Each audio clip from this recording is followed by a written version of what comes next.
Praise the lord. ఈరోజు మనము గొప్ప దైవజనులైన Raj Prakash Paul and Jessy Paul గురించి మాట్లాడుకుందాము.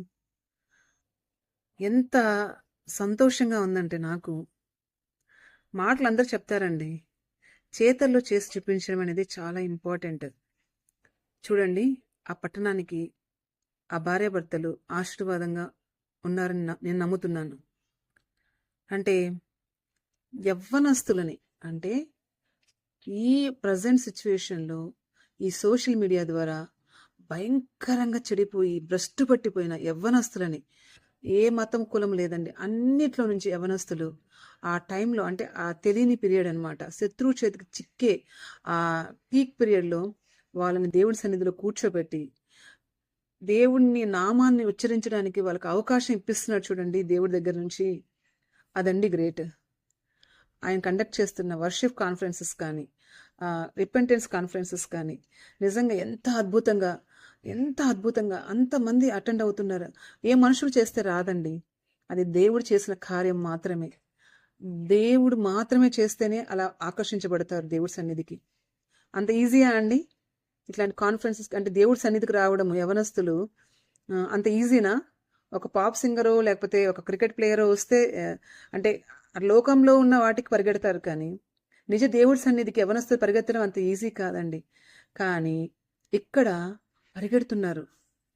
పరిగెడుతున్నాడంటే అక్కడ దేవుడి కార్యం జరగకుండా ఎవరు పరిగెత్తరండి. అద్భుతమైన దేవుడి కార్యము.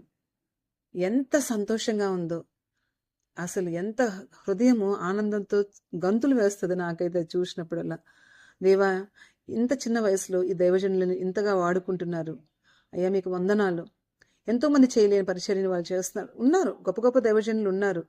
స్టిల్ యవనస్తుల మధ్యలో ఎస్పెషల్గా ఈ దైవజనులు చేస్తున్న ఆ భారభరితమైన ఆ పరిచర్యని బట్టి మనం కూడా ప్రార్థనలు జ్ఞాపకం చేసుకొని, ఎవరైతే యవనస్తులు వాళ్ళ జీవితాన్ని దేవుడికి అప్పచెప్పుకున్నారో వాళ్ళు మరలా వెనక్కి తిరిగి పడిపోకుండా వాళ్ళ జీవితాలు ముందుకి, అంటే కొంతమందిని శేషంగా మిగలాలి కదా, ఈ జనరేషన్లో కూడా మిగలాలి, దేవుడి కొరకు మిగలాలంటే ఇలాంటి దైవజనులు కావాల్సిందే. యవనస్తుల మధ్యలో ఇలాంటి దైవజనులు కావాల్సిందే, దేవుడే లేపాడు.